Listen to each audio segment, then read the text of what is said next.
जय श्री हरि। प्यारे भक्तों, आप सभी का स्वागत है।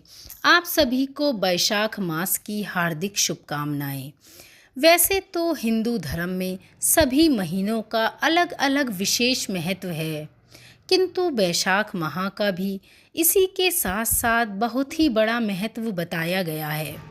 वैशाख माह में किसी को पानी पिलाने से हमारे सभी पुण्य कर्म और भी बढ़ जाते हैं और पाप कर्म नष्ट हो जाते हैं।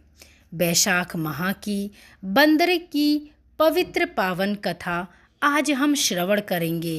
इस कथा में वैशाख मास का एक बड़ा ही महात्म्य बताया गया है। एक राजा था।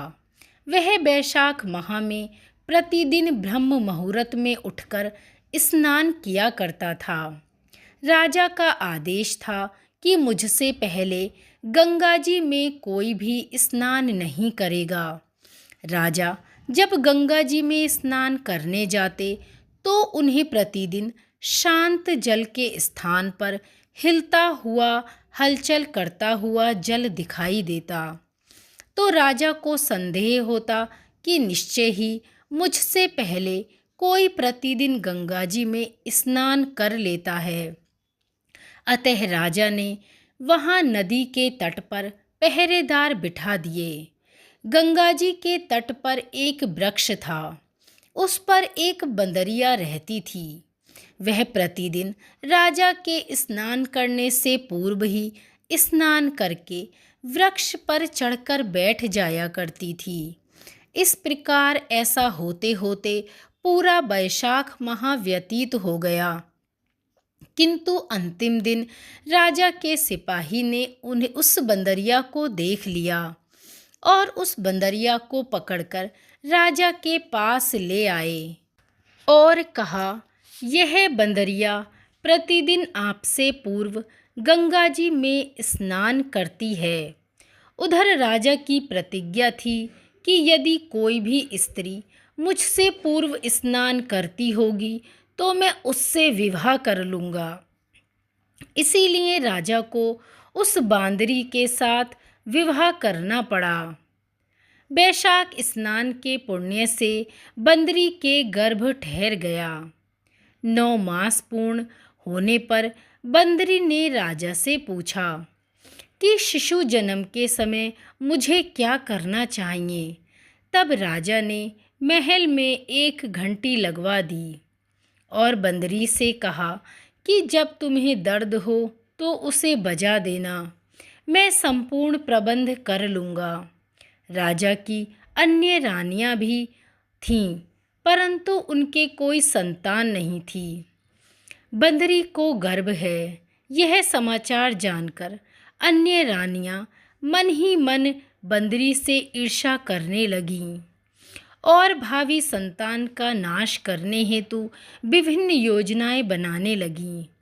घंटी लगी देख एक दिन रानी ने बंदरी से इसका कारण पूछा तो बंदरी ने संपूर्ण वृतांत बता दिया।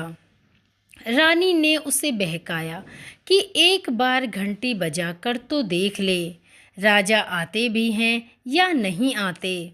बंदरी ने घंटी बजाई तो राजा दौड़े दौड़े महल में आ पहुँचे। घंटी बजाने का कारण पूछा। इस पर बंदरी ने उत्तर दिया, मैंने तो रानियों के कहने पर ही घंटी बजाई थी। तब रानियों ने राजा से कहा, यह तो पशु और न जाने कितनी बार घंटी बजाएगी। इस प्रकार कहकर उन्होंने घंटी हटवा दी। कुछ दिनों के बाद बंदरी के शिशु जन्म का समय आया तो उसने रानियों से पूछा कि अब मैं क्या करूं। तब रानी ने कहा, तुम आँखों पर पट्टी बांधकर सो जाओ। बंदरी के वैशाख माह के स्नान के पुण्य के प्रताप से उसे एक सुंदर पुत्र का जन्म हुआ। शिशु के जन्म होते ही उसके रोने से पूर्व ही रानियों ने एक टोकरी में उसे रखकर दासी को आदेश दिया कि इसे नदी में बहा दो और उस शिशु के स्थान पर एक पत्थर रख दिया और राजा को कहलवा दिया कि बंदरी ने एक पत्थर को जन्म दिया है। राजा ने सुना तो उन्होंने भी संतोष कर लिया। जब दूसरी रानियों के संतान नहीं हैं तो यह बंदरी उसे क्या संतान देगी। उधर दासी ने उस सुंदर शिशु को नदी में ना बहाकर कुम्हार के खदड़ में रख दिया। दूसरे दिन कुम्हार कुम्हारिन खंदड़ में आए और वहाँ एक सुंदर शिशु को रोते हुए देखा।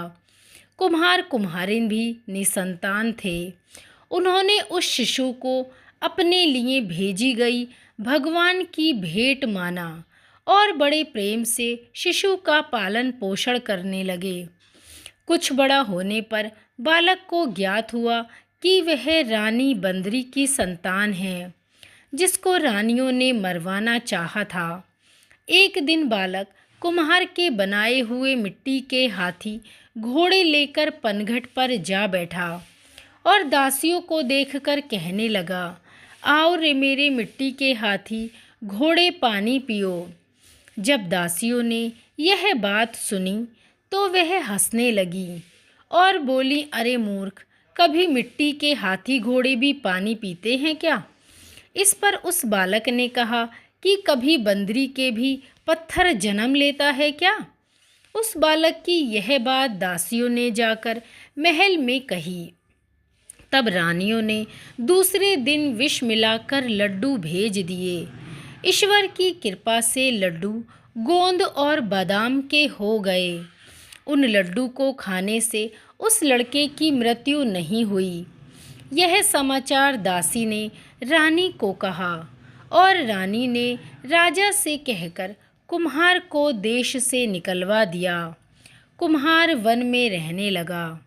तत्पश्चात अगले वर्ष चैत्र माह में गणगौर के पूजन का दिन आया तो वह बंदरी का पुत्र 108 करवे और 108 गोली लेकर तथा गड़े में पानी भरकर बगीचे के बाहर बैठ गया। उधर राजा की और साहूकार की पुत्रियां गणगौर बनाने के लिए मिट्टी लेने आईं तथा बगीचे में खेलने और झूलने लगीं। इसी कारण कुछ समय बाद उन्हें प्यास लगी। तब उन्होंने उस बंदरी के पुत्र से जल पिलाने के लिए कहा तो उस बालक ने उत्तर दिया, मेरे पास एक गोली है, उसे खाते जाओ और चारों ओर फेरी लगाते जाओ, तब ही मैं तुम्हें जल पिलाऊंगा। इस पर पहले तो कन्याओं ने मना कर दिया, किंतु तीव्र प्यास होने के कारण वह मान गईं। इस प्रकार गोली खाने और उस युवक के साथ फेरे लेने से वह गर्भवती हो गईं। बाद में जब उनके माता पिता को यह ज्ञात हुआ तो वह सभी कुम्हार के पास आए और संपूर्ण वृतांत सुनाया। कहा, तेरे पुत्र ने हमारी कन्याओं से विवाह किया है, अब तुम्हें इन्हें अपने पास रखना होगा। तब कुमार ने निर्धन होने के कारण असमर्थता व्यक्त की। 2 कन्याओं के माता पिता ने बहुत सारा धन देकर अपनी कन्याओं को कुम्हार के घर विदा कर दिया और कुम्हार के घर 108 बहुएं आ गईं और कालांतर में उनके 108 ही पोते हुए। कुम्हार ने समस्त नगरी को भोजन हेतु निमंत्रण दिया और राजा को भी बुलवा लिया। राजा के यहाँ से रानी बंदरी के अतिरिक्त सभी पधारे। तब राजकुमार राजा की आज्ञा लेकर बंदरी को लेने रथ और पालकी लेकर गया और लाकर सभा में सबसे ऊंचे स्वर्ण आसन पर बिठाया तथा राजकुमार ने अपनी सभी पत्नियों को समझा दिया कि बंदरी मुझे जन्म देने वाली माता है।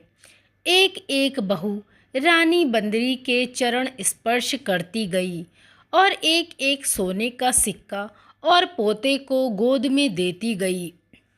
जब राजा और अन्य रानियों ने यह सब पूछा तो कुम्हार के पुत्र से इसका कारण पूछा गया। रानियों को संदेह होने लगा कि यह अवश्य ही बंदरी के पुत्र हैं। इसीलिए रानी और रूठकर राजा से कहने लगी, कुम्हार के पुत्र ने हमारा अपमान किया है और सिर्फ बंदरी का ही सम्मान किया है। हम लौट कर जा रहे हैं। ईश्वर राजा को पुत्र के जन्म का संपूर्ण रहस्य ज्ञात हो गया था। इसीलिए उन्होंने रानियों को देश से निकाल दिया और अपने सभी पुत्र वधू एवं पौत्रों को महल में लेकर आया और राजकुमार का राजतिलक हुआ तथा कुम्हार कुम्हारिन से भी राजकुमार ने महल में रहने का निवेदन किया, किंतु वह नहीं माने। तब राजा ने उन्हें ढेर सारा धन देकर विदा किया। बैशाख स्नान का इतना बड़ा महत्व बताया गया है तो सबको बैशाख स्नान करना चाहिए। बंदरी ने बैशाख स्नान किया तो उसे राजा का राज्य, पुत्र, बहुएं आदि प्राप्त हुईं। ईश्वर जैसे बंदरी को पुण्य मिला। इस प्रकार इस कथा को सुनने और पढ़ने वाले तथा बैशाख स्नान करने वाले सभी पर अपनी कृपा बनाए रखना। बोलिए बैशाख माह की जय।